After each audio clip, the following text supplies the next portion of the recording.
E mentalmente, como é que tu tem alguma técnica ou alguma coisa que tu faz pra conseguir não ouvir essa vozinha que fica dizendo pra parar, o que que eu tô Tem, fazendo aqui? tem. Você vai aprendendo também treinando, né? Uma coisa que eu penso muito quando eu tô começando a ficar cansado é usar toda essa experiência de já ter feito muitos treinos, muitas provas.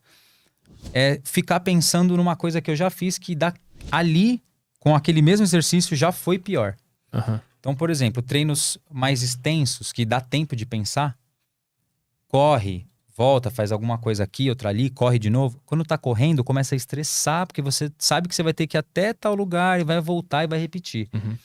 E aí eu começo a usar, você vai ancorando alguma coisa, vai mentalizando alguma coisa assim. Meu, você já correu naquela prova tal, em situação pior, com o sol na nuca, então por que que tá tão ruim agora? Uhum.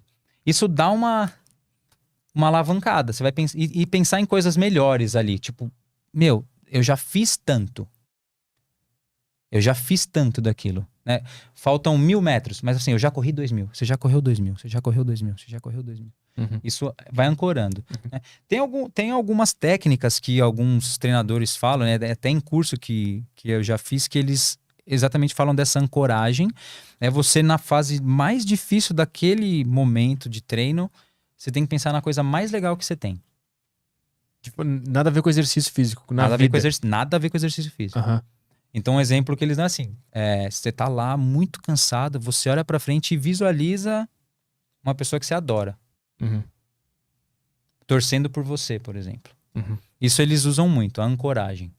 Eu acho que eu li isso, algo parecido no livro daquele do David Goggins, tá ligado? Esse Não, cara, de nome não. ele era um Navy SEAL, ele fez aquele A Semana do Inferno, Hell Week, sabe? Dos Navy SEAls. Aham. Ele fez acho que Como 4 é o nome? vezes. David Goggins. O Goggins. cara ficou muito famoso na internet ultimamente. Acho que ele já deu uma queda no hype dele, mas justamente porque ele falava muito sobre isso, né? E eu acho que no livro ele falava alguma coisa sobre essa ancoragem, aí, mas ele usou outro termo que era o pote de biscoito, alguma coisa assim. Que aí ele relaciona que quando ele era criança, ele tinha um pote de cookies, que era uma recompensa que Olha que que ele legal. podia comer sempre que alguma coisa legal acontecia. Assim, quando eles tinham dinheiro, eles faziam um pote de cookie, um negócio assim.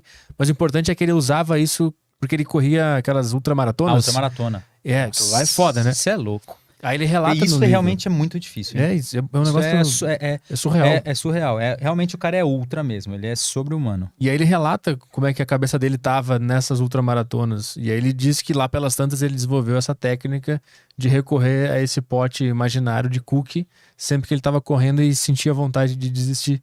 Ele simplesmente lembrava do cookie. Olha, é uma ancoragem boa, né? Uma É, memória afetiva. lembrava da recompensa, lembrava que era legal. Porque eu acho que a história era que a família dele trabalhava muito, era muito pobre, e quando eles conseguiam juntar o dinheiro, era isso, tinha uma jarra de. Que eles botavam moeda pra poder Moeda. comprar o cookie. Era isso. Então ele entendeu que o esforço, o O esforço esforço levava ao ao prazer. prazer. É, e aí ele entendeu. Aí ele usa isso no meio da outra O maratona. esforço compensava, É. né? E ele lembrava Porra, a ancoragem da é jarra, isso. da Você me lembrou cookie de uma jar. coisa muito legal agora que eu tinha esquecido completamente. De ultramaratona. Há muito, muito, muito tempo atrás, eu participei de uma palestra de um cara brasileiro que era muito bom em ultramaratona, não lembrava dele. Era um cara totalmente fora do padrão, assim, e ele falava disso. Meu, isso, sei lá, faz uns 12, 15 anos, sei lá, que eu vi essa. Eu acho que o nome dele é Carlos Dias. Hum. Era um brasileiro muito fera na ultramaratona. Trazer ele aqui. E ele, eu nem sei, eu não acompanhei, mas eu não sei dizer se ele tá ainda, mas na época ele era realmente um cara que superou muitas coisas. E ele, eu lembro que, porque me marcou muito, né? Porque ele queria completar algumas coisas que eram bem difíceis de serem completadas. Uhum. Que era na época assim, ele falava de completar os 4 grandes. Eram os 4 maiores desertos que tinham na Terra, né? Então assim, era passar pelo deserto de Gobi, depois pelo Saara, aí Atacama. Não me lembro quais ele falou, e sempre nessa característica da ultramaratona. Mas o que me mais marcou assim, ele fazia tudo usando um calçado que é inimaginável você usar pra fazer isso. Era um croque. Era um tipo de croque que ele usava pra correr ultramaratona. Caralho. Croque. Não tem como. De croque. Cara, como é que o cara usa um croque pra correr? O cara tem que ter muito psicológico. Muito pra ficar psicológico. pensando. Muito. E era um cara grandão, alto, assim, forte. Você falava, meu, é totalmente fora de um padrão você imaginar pra ele suportar esse volume de corrida. Porque você quanto maior a massa, maior o deslocamento dessa Sim. massa. Então, difícil de pensar um cara grande, Uhum. grande de volume, né? Não de altura, correndo. Ele era alto e grande. Esse cara, o David Goggins também, ele era forte. Ele começou com powerlifting também. Aí ele começou a se desafiar em ultramaratonas também. Ele era grandão e corria também. E esse era ele fala sobre isso no livro também. O cara foge da característica, mas isso não quer dizer que não dê pra fazer, né? É. Você viu como o treino pode te induzir. Eu tô meio que programado pra uma coisa, mas eu posso sair se eu trabalhar. E a história dele também é doida porque ele era gordão. Ele era gordão, ele trabalhava de madrugada matando inseto em lojas. Ele desinfetava. Esse é o trabalho dele. Ele tinha uma van, ele ia numa loja, desinfetava as mariposas, matava as baratas. Isso, dedetizador. Aí ele voltava pra casa, ele relata no livro que ele tomava uns milkshake, pedia uns fast food e ficava lá vendo TV. Aí um dia ele viu um documentário... A fórmula perfeita pra ficar mal, né? Pra ficar zoado. Deprimido, fudido. Aí ele viu na TV um documentário sobre o Navy Seals. Aí ele ficou olhando aquele negócio, ele conta no livro, né? Aí ele, puta, esses caras são homens, eu não sou. Ele começa a se comparar, aí ele começa a querer se testar. Aí ele conta lá que ele compra uma bicicleta, ele tenta começar a correr, gordão, né? Ele começa a correr, depois que ele volta do trabalho, ele bota a roupa e corre. Aí ele diz que ele quase desmaia, quase morre tentando correr. Aí ele compra uma bicicleta pra ele perder peso até ele ficar leve pra poder correr. Porque ele era muito gordão. E esse cara foi correr ultramaratona depois de um tempão. Acho que. E ultramaratona é o que? São uns 2 dias. É um negócio. Eu não sei qual é a regra, né? Porque eles com certeza devem ter uma regra assim pra terminar. Você começa aqui, X dias, mas eu não sei quanto tempo leva pro cara poder completar a tarefa. Mas são horas. Muitos. Não, sim, é mais de um dia. Né? Imagino, provavelmente.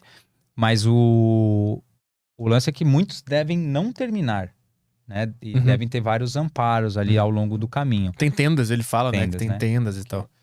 Porque, se o cara passar mal, né? Alguma coisa pode acontecer no meio da jornada, do esforço, o cara ficar mal. Sim, tem os claro que o cara vai lá preparado, não é o Loki, né? Puta, eu nunca fiz nada, agora eu vou correr uma outra maratona. Cara, né? eu lembrei mas agora. O cara treinou bastante, ele pode não ter feito provas, mas ele treinou muito, né? Esse cara não treinou, ele começou na loucura. Mas ele não fez uma outra maratona sem treinar. Mas ele treinou mal e porcamente, ele fala sobre isso também, porque tem ele completou? Eu não lembro se ele completou a primeira dessa, porque teve a primeira que ele fez, ele não se preparou. Aí ele tentou correr, eu não sei se ele completou ou não, se ele desmaiou no meio, mas tem uma que ele lesiona o pé. Ele quebra um pé e ele começa a trabalhar mentalmente pra ignorar a dor e ele termina a outra com o negócio quebrado. Esse cara, o outro que eu comentei também, ele falava muito do pé.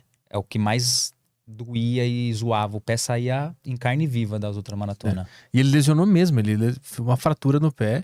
E ele começou a mancar, e ele começou a trabalhar psicologicamente para conseguir ignorar a dor. Isso é muito louco.